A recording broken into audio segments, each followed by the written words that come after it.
Hi అండి అందరికీ. ఈరోజు వీడియోలో టేస్టీగా చికెన్ గీ రోస్ట్ ఎలా చేసుకోవాలో చూపించబోతున్నాను. ఎప్పుడు రెగ్యులర్గా ఇంట్లో చేసుకునే చికెన్ ఫ్రై కాకుండా ఇలా ఒక్కసారి నేను చెప్పిన విధంగా ట్రై చేసి చూడండి. చాలా రుచిగా ఉంటుంది. గుమగుమలాడుతూ చాలా టేస్టీగా ఉంటుంది. సో లేట్ చేయకుండా వీడియోలోకి వెళ్ళిపోదాం. 1/2 కిలో చికెన్ తీసుకున్నాను. ఇప్పుడు ఇందులోకి సాల్ట్, పసుపు, కారం, నిమ్మరసం, పెరుగు వేసాక ఇవి మొత్తం బాగా పట్టేలాగా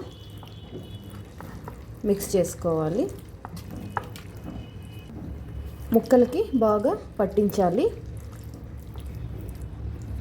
మిక్స్ చేసుకున్న చికెన్ని 1 అవర్ పక్కన పెట్టేసుకోవాలి.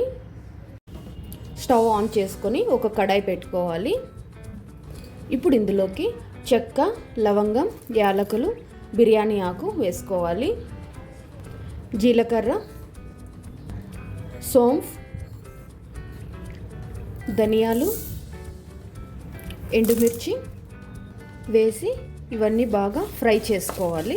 సిమ్లో పెట్టుకొని ఫ్రై చేసుకోవాలి.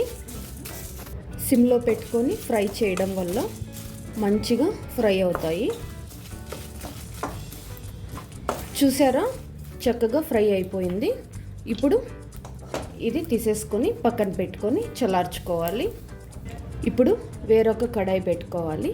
మందంగా ఉండేది తీసుకోవాలి. ఇందులోకి గీ వేసుకోవాలి.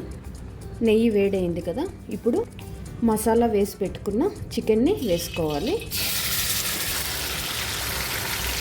ఇప్పుడు చికెన్ని బాగా మిక్స్ చేసుకోవాలి.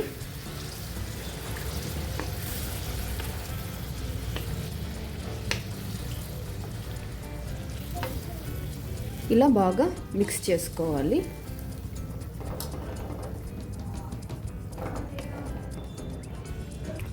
చికెన్ ఉడుకుతూ ఉంటుంది. అలాగా మనము ముందుగా వేయించుకున్న మసాలాలు మిక్సీ వేసుకుందాం. వేయించుకున్న మసాలాలు ఒక మిక్సీ జార్లోకి వేసుకోవాలి. ఇందులోకి వెల్లుల్లి వేసుకోవాలి. అల్లం ముక్కలు వేసి ఇది మొత్తం బాగా మెత్తగా పేస్ట్ లాగా చేసుకోవాలి. ఇలా మెత్తని పేస్ట్ లాగా చేసుకొని పక్కన పెట్టేసుకోండి. చూసారా, వాటర్ మొత్తం వచ్చింది. ఈ వాటర్ మొత్తం ఇంకిపోయేంత వరకు చికెన్ను ఉడికించుకోవాలి. ఒక 5 to 10 minutes టైం పడుతుంది. అంతవరకు ఉడికించుకోవాలి. మీడియం ఫ్లేమ్లోనే పెట్టేసుకొని ఉడికించుకోవాలి. చూడండి, చికెన్ బాగా ఫ్రై అయిపోయింది. వాటర్ మొత్తం ఇంకిపోయాయి. ఇది నెయ్యి, కొంచెం నెయ్యి ఎక్కువే పడుతుంది.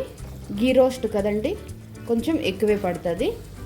ఇప్పుడు ఇందులోకి ముందుగా తయారు చేసి పెట్టుకున్న మసాలా వేసుకుందాం.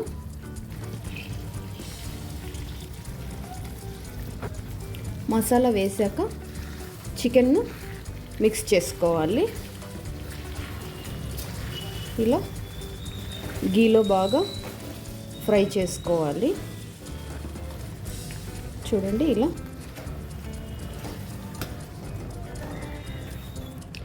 ఇలా మిక్స్ చేసుకున్నాక ఒక 5 minutes కుక్ చేసుకోవాలి. సిమ్లో పెట్టేసుకొని కుక్ చేసుకోవాలి. కొద్దిగా సాల్ట్ వేసుకోవాలి. కొంచెం తక్కువ ఉన్నట్టుంది, అందుకని వేస్తున్నాను. అంతే, ఎంతో టేస్టీగా గుమగుమలాడే చికెన్ గీ రోస్ట్ రెడీ అయిపోయింది. చివర్లో కొద్దిగా కొత్తిమీర వేసుకోవాలి. ఒకసారి కలిపేసుకొని సర్వింగ్ బౌల్లోకి తీసేసుకుందాం. సో నేను చెప్పిన విధంగా ఒక్కసారి చేసి చూడండి. రెస్టారెంట్కి మించిన టేస్ట్ ఉంటుంది. చాలా బాగుంటుంది. మరి ఈ వీడియో కనుక మీకు నచ్చినట్టయితే ప్లీజ్ లైక్ చేయండి. అలాగే మీ ఫ్రెండ్స్ అండ్ ఫ్యామిలీ మెంబర్స్కి షేర్ చేయండి. మరిన్ని వీడియోస్ కోసం నా ఛానల్ని సబ్స్క్రైబ్ చేసుకోండి. Thank you.